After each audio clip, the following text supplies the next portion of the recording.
सोचा है एक ऐसा देश जहाँ पे हर दूसरे घर में कोई ना किसी गवर्नमेंट एग्जाम की प्रिपरेशन कर रहा है, चाहे वो एसएससी हो, यूपीएससी हो, रेलवे हो, डिफेंस हो, बैंकिंग हो, या कोई टीचर बनने का सपना लेकर हर एक कोचिंग के धक्के खा रहा है।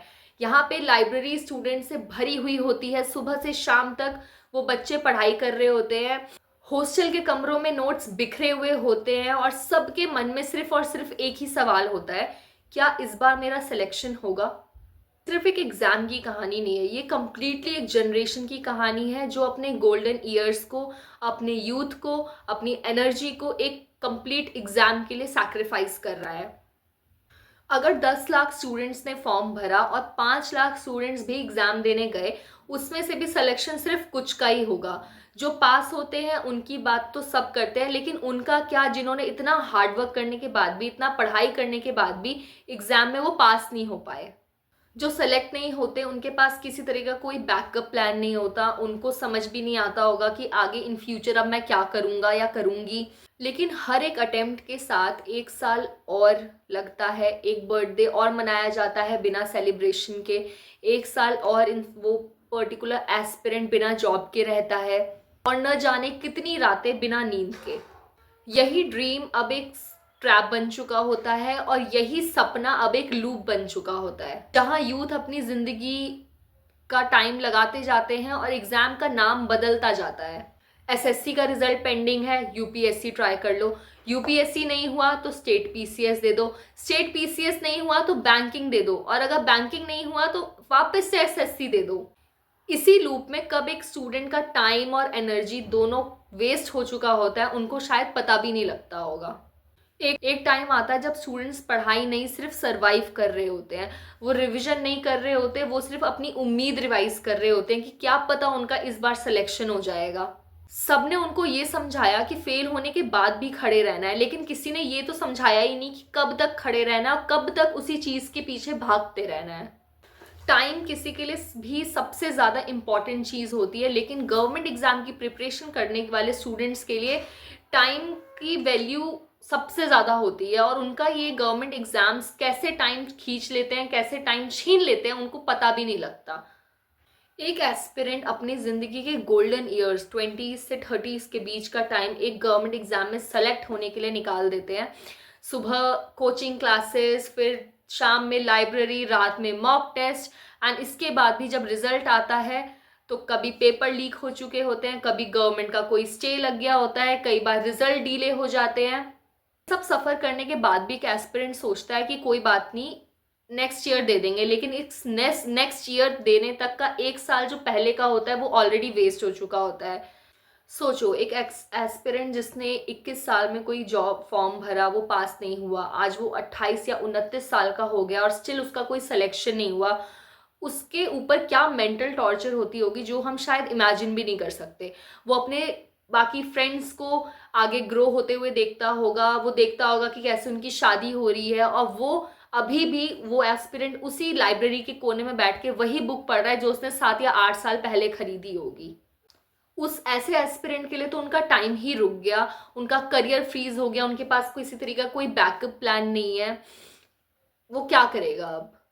क्या आपको पता है 2023 में न जाने कितने सारे पेपर लीक के केसेस आए, कितने सारे रिजल्ट्स पेंडिंग हुए, कितने सालों सालों तक उनके जो एग्जाम्स हुए थे उनके रिजल्ट ही नहीं आए, और पता नहीं कितने सारे ऐसी वैकेंसीज थी जो गवर्नमेंट ने कैंसिल कर दी।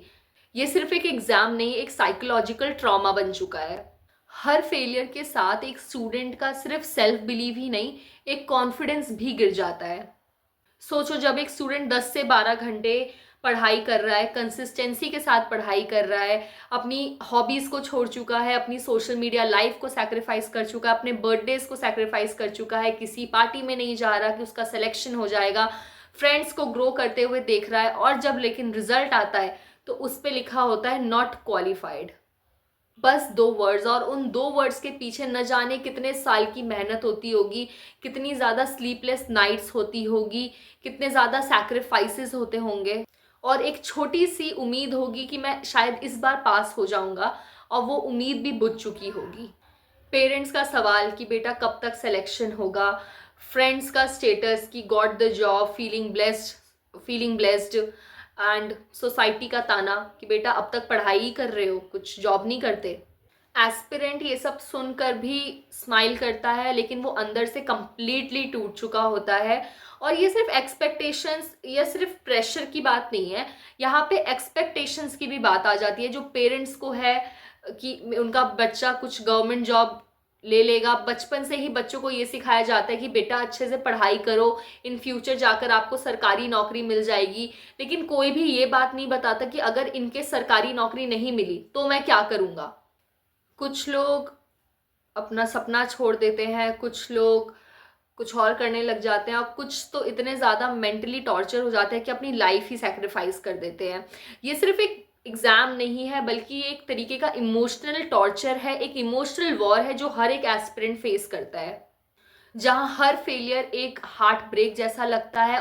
क्यों हर साल पेपर लीक, करप्शन, डिलेज जैसी केसेस आते रहते हैं, जबकि सबको पता है कि कितने सारे एस्पिरेंट्स और कितने सारा यूथ का फ्यूचर जो है वो उस पर्टिकुलर एग्जाम से रिलेटेड होता है।